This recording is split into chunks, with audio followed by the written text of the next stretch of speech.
today we're looking at a 2017 Toyota Camry. Today we're going to take you through upgrading the speakers. There'll be a couple different videos, there'll probably be 2 or 3 different videos on this because of the different options we've got available to us. Alright, so in this first part we're going to go over the tweeter how the speakers are wired from the tweeters up on the dash down to the door speakers. So let me go ahead and jump in and we'll get this going. Alright guys, so just a quick view of the inside of the car so you can see what we're talking about. Okay, of course here we've got our head unit stereo. Alright, then up here on the dash in the left hand corner, and you've got one on the driver's side and the passenger side. This is our stock tweeter location up in the dash. Alright, and then down here in the front of the door is the door speaker, and this is what we're going to be covering today. Alright guys, put together a simple little drawing to explain what's going on in your Toyota Camry. Alright, left to right. The S represents my stereo, my stock stereo. Here I've got my positive speaker wiring and my negative speaker wiring running up here to my dash tweeter. And then from my dash tweeter I have wires running down to the door speaker. And this is what tends to create a lot of confusion for folks, so I'm hoping this helps clear it up. Alright, so if you guys go and you remove this dash tweeter here, this door speaker stops working because these two are wired in what's called parallel. Basically that just means they're wired together. Alright, so to further elaborate, here I've got a speaker wire. This side represents my stereo, this side represents my speaker. Alright, so this is where the confusion is coming into place. Most of you guys are used to a single speaker wire running from the stereo to the door speaker.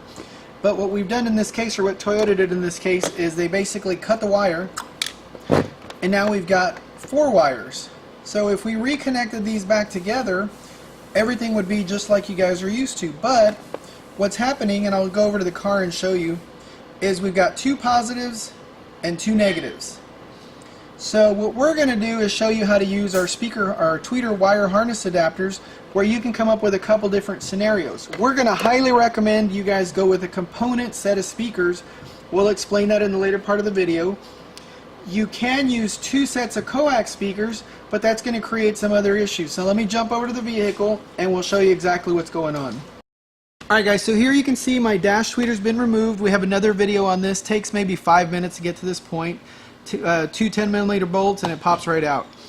Alright, over here is the harness I was telling you about earlier in the video. Here you can see we've got 2 positives, 2 negatives.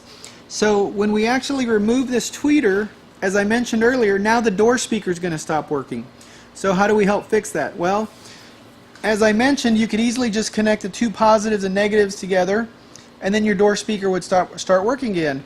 But you're going to end up cutting this harness, and most of us don't want to cut, our new vehicles. We want to be able to return it back to stock if we decide to sell it later. So this is where our harness adapter comes into place. Our harness adapter will plug directly into the stock wiring, and now we have a few different options on how we want to wire up some new aftermarket speakers. So in a second or a subsequent video, we're going to show you guys how to install component speakers, and then in another video we're going to show you how to install coax speakers. Now, really important, or this is a really important tip or really important note.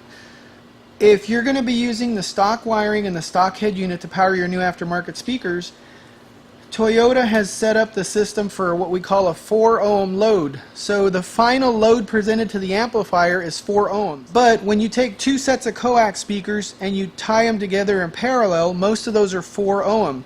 So when you tie them in parallel, you're actually ending up with a 2 ohm load, and that creates too much heat for most stock head units, and you can actually cause your stock head unit to fail prematurely.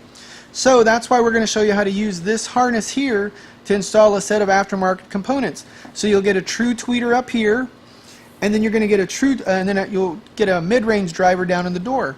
In addition to this, we'll actually show you our plug-and-play amplifier systems that'll boost the stock head unit from 15 watts all the way to almost 100 watts to each speaker.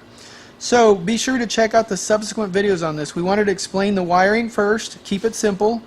Then in the following video we'll show you how to install component speakers. Alright, while you're here, be sure to check out our plug-and-play setup for your Toyota Camry. Be sure to subscribe here on YouTube. In this particular Camry we're going to be installing 2 12-inch subwoofers, our plug-and-play amplifiers, you can see one of them there up on top, and we're going to take you through basically upgrading the entire audio system. So be sure to subscribe, follow us, be sure to follow us on Facebook, all that good stuff. Alright.